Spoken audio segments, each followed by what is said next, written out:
Welcome back to our channel, everyone. Again with you, Omar from Brownsburg Motorsports. Today we have a 2015 Kia Optima hybrid. This car is a Korean-built car, and so we're going to be showing you the step-by-step on how to remove and replace the front rotors and pads. So stay tuned. All right, so the wheel is off. The first step is we need to retract the piston on the caliper before we remove it.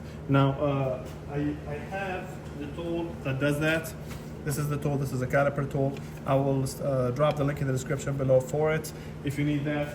But if you don't have the tool, the caliper tool, I use a flathead or two of them, and I try to get the pad, but try to get the flathead between the pad and the rotor, and just kind of pry against the rotor or the pad, one way or the other, and it will push that piston in. Now I know my hand might be in the way. Okay, see that? So I push the pad.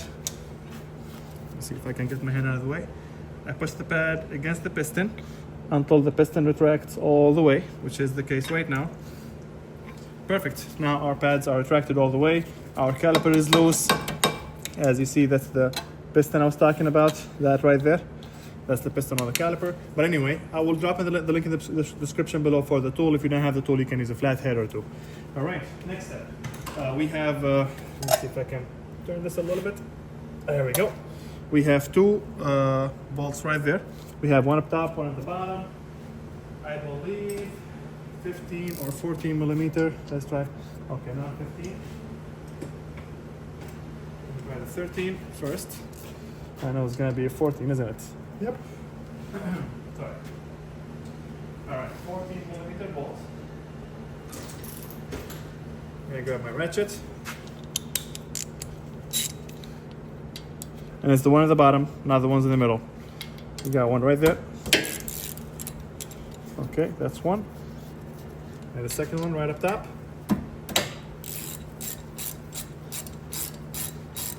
I'm also going to drop a video on how to remove and replace the rear pads and rotor. So if you need to do the entire job on your car, make sure you watch that. And I'll also drop the link for the parts in the description below. I am using OEF brand ceramic. Really good quality. It's an aftermarket brand. It's not an original brand or anything, but it's really good quality. So I'll drop the link in the description below for that. These are the bolts that hold our caliper to the caliper bracket. Now I'm gonna grab my caliper hook or S hook. I'm gonna hang it up top over here. I don't know if you guys could see that. Let me see if I can show you. Right there. I hooked it up right on top, and I'm gonna hang my caliper to it. So grab my caliper, turn it around. Let's see. Perfect. Now my caliper is out of the way. Hang it over there. Okay, we're gonna go ahead and remove these pads. And let me grab another pad or something to pry off these pads. All right. Now moving on to the caliper brackets. My ratchet. Let me start with the bottom one. There we go. 1/2-inch ratchet. Longer ratchet as well than the one I used earlier on the caliper bolts. It gives you more torque. And then the second one, I might need a long socket or a deep socket. Yeah, it doesn't fit either. Let me try another one. Another combo.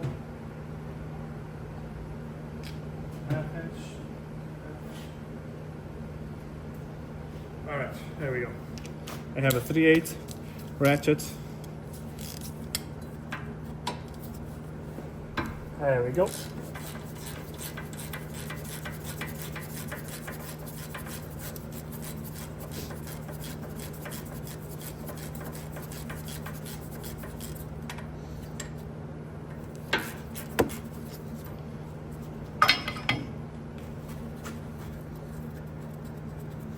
Okay, loose enough, I can take them out by hand now.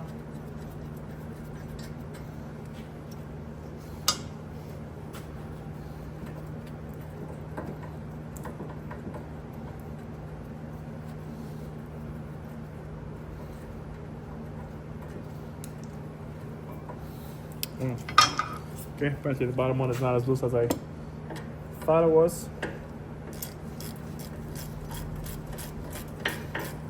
They are very rusted though.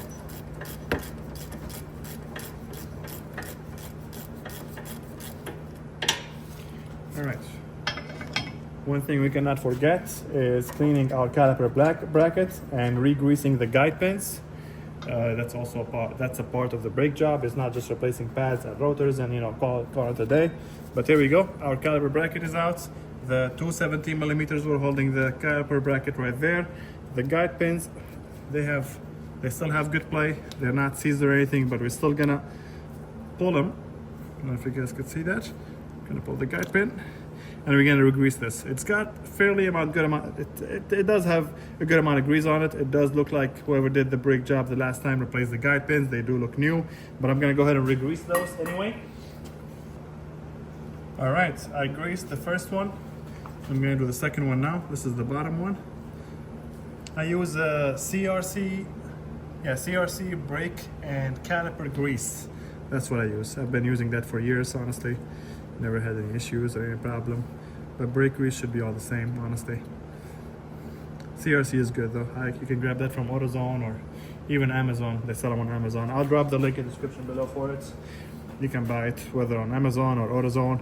I would say though, it's not necessarily a commission, but I'm an affiliate program with Amazon. So if you buy something that I recommend, I get a very tiny commission that helps this channel grow for more good videos like these. But anyway, we got the hardware. I just removed the hardware. I don't know if you guys saw me, but just removed the brake hardware over there. All right, I grabbed a wire brush. I'm gonna clean this a little bit just to clean up the rust before we put the new hardware in.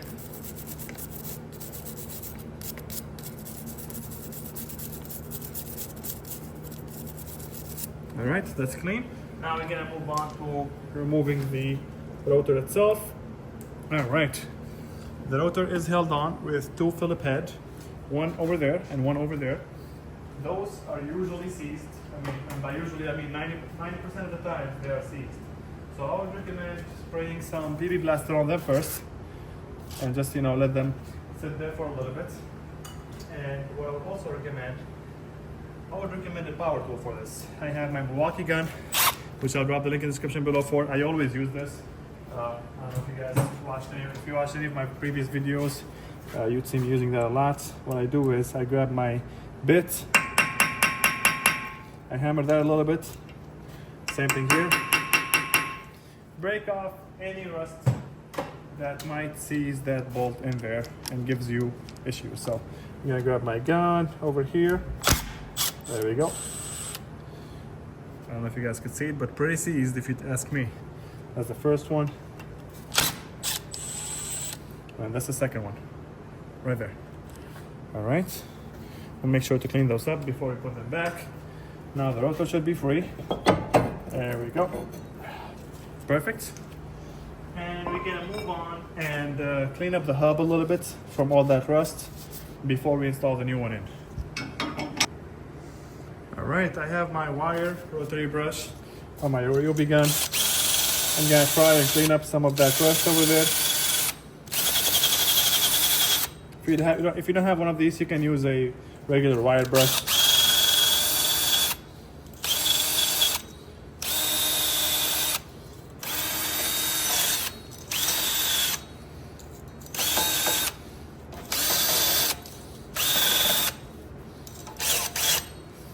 And I'll tell you the reason why I do this. The rust on these hubs can develop and create some sort of surface, like it would have like a very thin surface to it, and that can cause brake chirping. You're gonna ask me how. If you have a rusty surface on your hub, that can make the rotor not sit properly, flushed all the way. Even if you tighten all your lug nuts, there's still gonna be a very slight difference between the gap between the hub and the rotor on top or the bottom, or vice versa. But when you do clean this and you add some grease around the hub before you put your rotor on, that will prevent that from happening, and you won't have that issue. And I tell you this because I just a couple days ago literally just had an Audi A7 rear brake were chirping.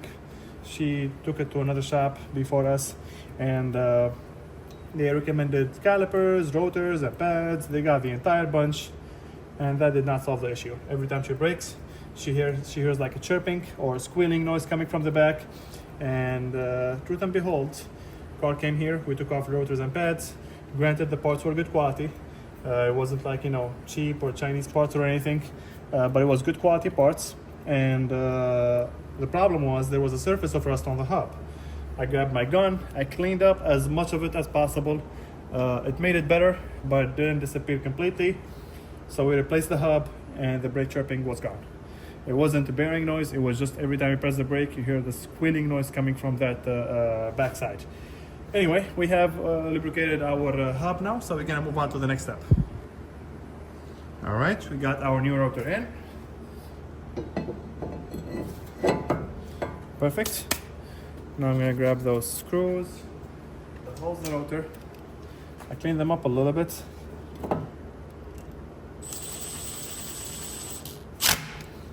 Perfect. Second one.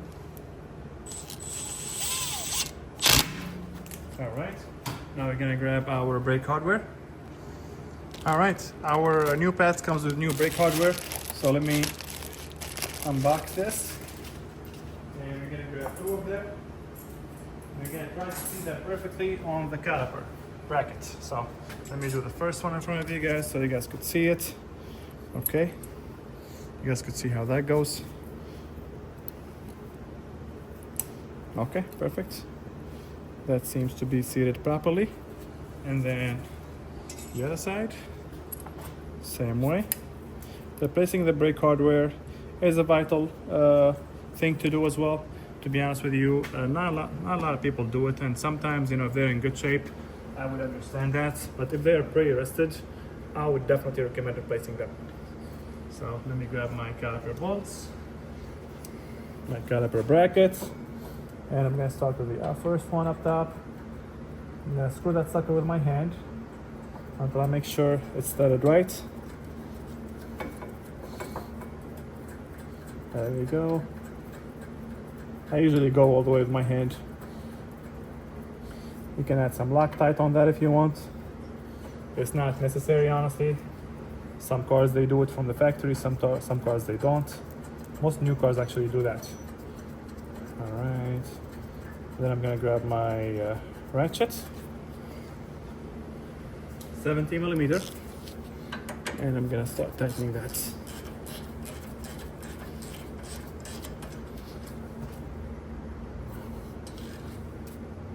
Okay, that's the lower one.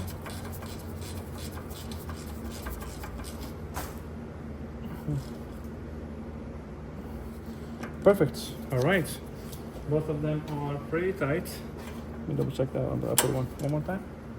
Okay, yeah, that's not gonna go anywhere. All right, we'll grab our new pads.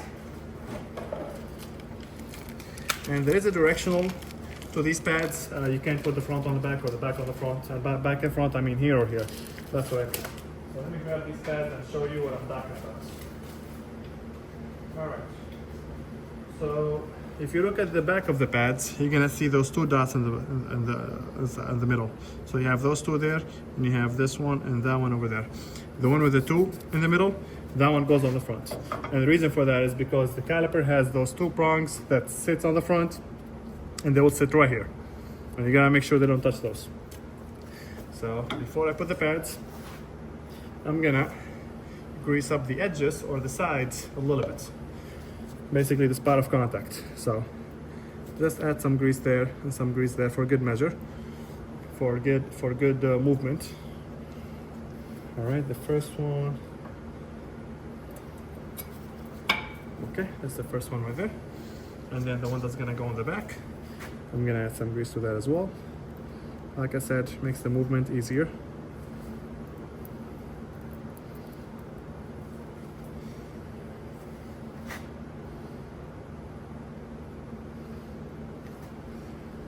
Alright. Now install the back one. Perfect. And now we can bring our caliper and slide it in properly. perfect fitment. Gonna grab our caliper bolts, the 14 millimeter. So I'm gonna do the same thing. Screw these in by hand first.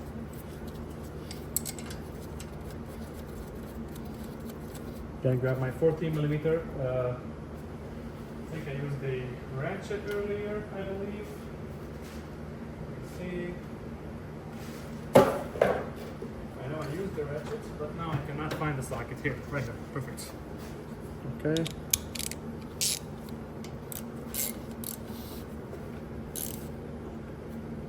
There we go. That's all right. Perfect. All right. Let's now drop the video on how to remove or replace the pads and rotors on the front.